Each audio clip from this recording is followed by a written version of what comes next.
Hello guys, this is Rotenks local TCG, and today I'm going to be showing you a pretty cool deck profile, It's set 8, no new deck, new support, not really new deck, but new support alongside a promo that released a few months ago, and well, that is, as you could tell by the thumbnail and title, Rorowa. So let's just get right into this. I'm going to try and speedrun this to be fair. So yeah, you have your grade 0 Rorowa in your red line, kind of need it like most Crate Cross Epic decks, cause you need the starter for your grade 1. The grade 1 Rorowa in this case uses the starter because when you write over the starter, you make a token in your back row center rear guard. So this is pretty good because it lets you have a 13k column going second, just for, playing the correct grade 0. So yeah, play it. It's also the coolest looking one, so yeah. And next we have the grade 2. The grade 2 is a pretty good one as well. It's just you retire a rear guard of yours to make 2 plant tokens. Doesn't need to be retire 1 plant token to make 2, it's anything. So if you do end up finding like a deck like MLB, which can retire in turn 2, you just normally call like an extra card in the back row. That way they can't kill all of your stuff unless you for some reason crit them and gave them 2 damage, which you can easily avoid by giving the crit to your boosting rear guard. So yeah, there's that.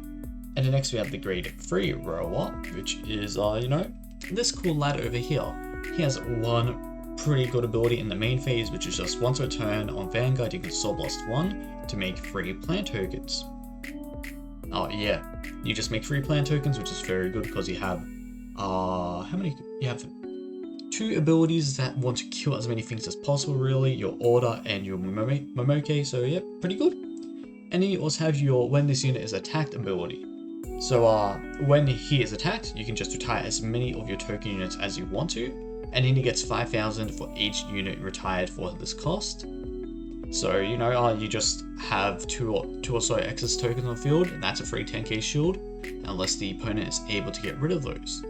Also, a funny thing is that if a let's say Clarissa unit or like Obscurade tried to attack said units, and you wanted to prevent the on hits from happening, you could kill off the tokens if they target your Rorowa as well, and then protect your Rorowa while also getting rid of the other rear guards they targeted. So very nice, niche scenario there where like if they have the grade 2 Obscurade boosted by the on hit countercharger, you just kill the tokens in the front row and they no longer have fellow targets outside of the Rorowa. Or Clarissa, they might try and like target your Momoke and your Radiolina alongside your Rorowa, just kill the Momoke off, let the Radiolina die and gun the Rorowa, and they only got 1 on here instead of 2. So yeah, it's just pretty niche scenarios you can do with that, and also just a really cool skill in general to be able to just, get power for excess tokens. So first we have everyone's favorite, the OT. You play the Stokeo OT because like it's one of the best in the game, it's just one of everything. And you don't really need, to shed 100 million around too much, because just getting the 100 million on the Momoke extends it to the grade 2 Radiolina and grade 3 Radiolina as well. So there's no need to have the vanilla OT unless of course your opponent defenses OT, but if that happens then oh well. No, that occasionally happens. So yeah, that 1 OT. You then run 4 of the Insult Crit. It's very important, I would say, to have the Insult Crit, especially in Rorowa, because you do end up using a lot of soul. And of course, it's not the best to, be reviving or like calling a crit from hand directly, but sometimes you need to do it in order to have plays. But also there are a lot of ways for you to get the crit onto the field without having to actually, call from hand. You can use it to guard first and then revive it with either Damp or the grade 1 Order. And then we also run an additional 4 vanilla crits because, well, even though the Radiolinas can't take Momoke's crit like they can with the power, it's just still nice to have that crit to put on additional pressure, get them to that higher damage threshold to where every attack of yours is a very scary attack. And then of course we have 3 effect draws because you don't really draw too much in this deck. And then of course you have your 4 heals because we do like to heal in this deck. Yeah. So let's head on to the grade 1s now. The Order that released in set 8 to the Shining Stage. Pretty good Order. It just costs 1 soul if you have a Rorowa Vanguard. And what it does is you choose a card from your drop zone equal or less than of the grade to your Vanguard. I messed it up. Is you choose a card in your drop zone that's grade is equal to or less than your Vanguards, and call it a rearguard and make one token as well. So, you know, what you can normally do with this is discard, say, your Radiolina, or discard, like, Kemblarina, or whatever her name is, the grade 2 PR, and then revive it back on the same grade 2 turn to then have 3 tokens on board at the end of turn for your grade 3 Rorowa, all for the cost of just 1 soul and 1 card from hand, which is this order. So it is a very good order. I would have run it more at 2 if I had Dianthus. If I didn't have Dianthus, I would run maybe 3 of this, or maybe even 4 if I'm that desperate. Next we have 3 of the Performing Petal or Petal Diantha. So pretty good card from set 6. It's just on place from hand if you have a grade 3 Vanguard, CB1, call a grade 3 or less from your drop to rearguard.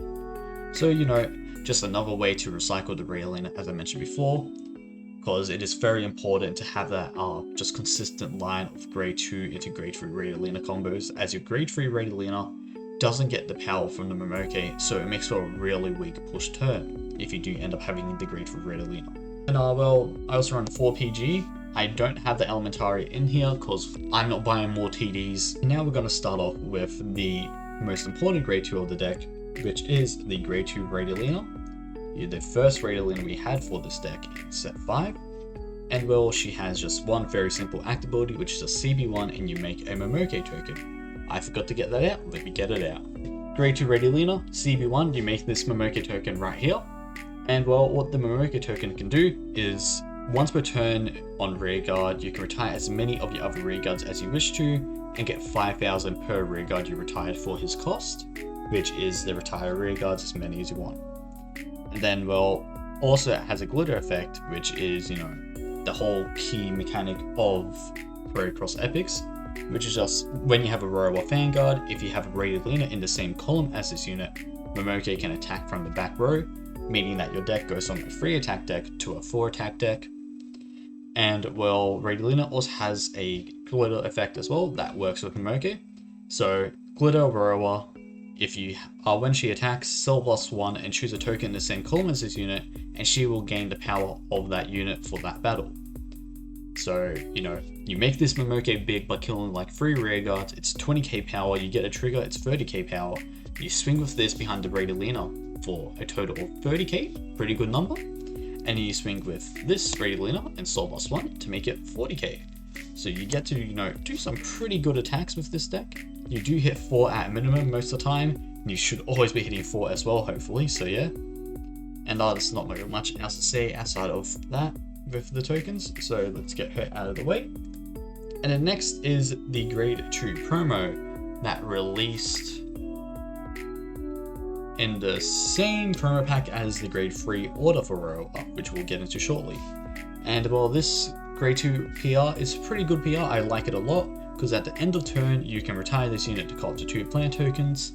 There is a very good rush you can do with this and the grade 2 Radiolina, but yeah, just you remove her to essentially get 10k shield thanks to your grade 3 Rorowa, or it's remove her to make 2 units that you can use for cost next turn. And now we have 3 full-blown dragon, pretty good common from set 8. He just has one effect that is very similar to the grade 2 promo, which is at the end of turn, if your Vanguard is a glitter unit, put him into soul instead of retiring, and make 2 plant tokens. So yeah, pretty good card. I only run 3 of this and 3 of the grade 2 promo because, well, the grade 2 is very good for the early rush, as I mentioned before, and the grade 3 is really good after that. So you kind of want to have an even amount so you can just see a consistent amount of these dudes, because, well, as much as you want the soul, you don't want to, you know, lack a rush. And next we have 4 of the Resolute Pair of Eyes order, which is a set order promo you could get for the past 4 months by entering tournaments. And it has a very good effect for this deck, which is if you have a Rorowa Vanguard, CB1 retire rearguard to play this card, and then in the order zone, you get 5k power to all your back row token units if you have a Rorowa Vanguard. So just having one of these up makes your Rorowa a 23k swing, makes your Momoke a 10k base. So it just helps make your numbers extremely good, and of course that skill scales. So let's say you popped off, you had all 4, and you managed to play all 4 of this order. You have a 25k base Momoke token, and then also you are able to search 4 Radiolina cards, because when this order is put into the order zone, you can search up to 1 card with Radiolina in its name from your deck and put it into your hand. So this lets you do your combos to, you know, guarantee that you have your grade 3 Radiolina, or if you have the grade 3 Radiolina already, you can go for the grade 2, or you can use it to set up and search an additional grade 2 Radiolina for a future turn. So yeah, it's just a very good order. It fixes the problems of the deck where if you don't have your grade 2 Radiolina, you do nothing for a turn, and it's also fixed the deck by giving your tokens a good power, because let's be honest, shooting out a bunch of 5k boosts is shit, especially when you know you have a bit of whack numbers. But yeah, good card. And then next, you know, let's go over another card that you would probably want to run regardless of what your build is, which is 3 more Rorowa for the Persona rides. And now we're going into the last card you run in this deck, which is the grade 3 Radiolina from set 8, Undoubting Flamesword Radiolina. Pretty good card. I do like her effects, but I also don't really like the first effect, which is at the beginning of your main phase, if you don't have a Momoke token, you can call 1 for free. I don't like that because it's beginning of main phase, meaning if you only have this grade 3 Radiolina on your grade 3 turn, you can't do any plays outside of being a free attack deck that can kill tokens for 5k shield. And well, if your opponent sees you place this down, they can just be like, I'm gonna kill you. I'm just gonna kill that Radiolina and prevent you from playing the game, and just make it snowball into my victory, which is something that I really don't like about it, because you will have those games where you brick and you only have this Radiolina, and they are not fun. It's all made up with the glitter skill, where if you have a Rorowa Vanguard with glitter, like all the other glitter units in this deck, in the hand, at the end of the battle that your Radiolina attacked, if your opponent's grade 3 or greater, you can retire Radiolina on your rear and a Momoke unit to call this unit to a rear guard, and she will gain the power of the Momoke unit you retired.